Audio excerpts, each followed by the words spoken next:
اللہ سے ڈرنا پڑے گا جتنی ہم میں استطاعت ہے۔ تو اب آپ سوچ لو کہ بھئی استطاعت تو ہم میں اس سے بھی زیادہ کرنے کی ہے، مگر ہم کر جو رہے ہیں وہ کم درجے کا ہے، کم درجے کا ہے۔ اور ایک آسانی کا پہلو بھی ہے، وہ کیا ہے؟ لا یکلف اللہ نفسا الا وسعها، اللہ کسی کو اس کی طاقت سے زیادہ کا مکلف نہیں بناتا۔ تو ایسی ذمہ داری اب اللہ نہیں آپ کے کندھوں پہ ڈال رہے جس سے آپ ایک چھوٹی مصیبت سے بچنے کے لیے اس سے بھی بڑی کسی مصیبت میں مبتلا ہو جائیں۔ چھوٹی مصیبت سے بچنے کے لیے بڑی مصیبت میں۔ بعض لوگ کیا کرتے ہیں، نہی عن المنکر کا ان میں جذبہ بہت ہوتا ہے، مگر اپنی اوقات نہیں دیکھتے، وہ اپنی اوقات سے زیادہ کام شروع کر دیتے ہیں، جس سے نتیجتاً فتنہ پیدا ہوتا ہے۔ میرے پاس فون آتے ہیں، بھائی بیٹا کہہ رہا ہے کہ شادی میں یہ ہو رہا ہے، جہیز میں میں کہتا ہوں بھائی آپ کی نہیں ہو رہی شادی، آپ کی بہن کی ہمشیرہ کی شادی ہے، اور اس کا ہولڈ کس کے ہاتھ میں ہے؟ والدین کے اور رشتہ داروں کے، آپ کے ہاتھ میں نہیں ہے۔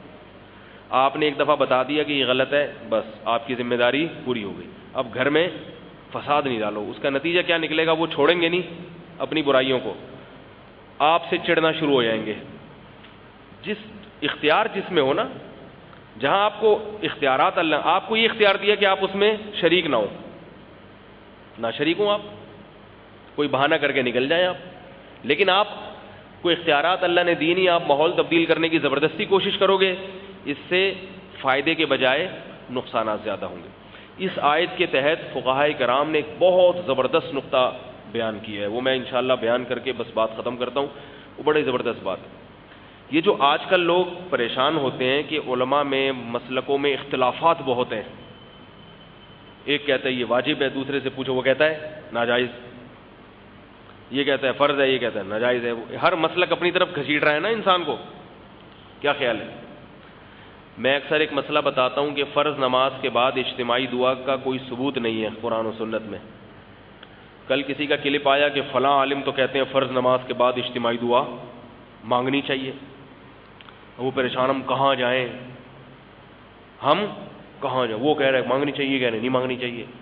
اس طرح اور بہت سارے اختلافات ہیں۔ بعض دفعہ آپ ایک مولوی صاحب سے پوچھیں وہ کہتے ہیں یہ ہے، وہ دوسرا کہتا ہے یہ والا نہیں بلکہ یوں ہے۔ یہ ہوتے ہیں اختلافات، تو عوام اس میں پریشان ہوتی ہے، ہم کیا کریں؟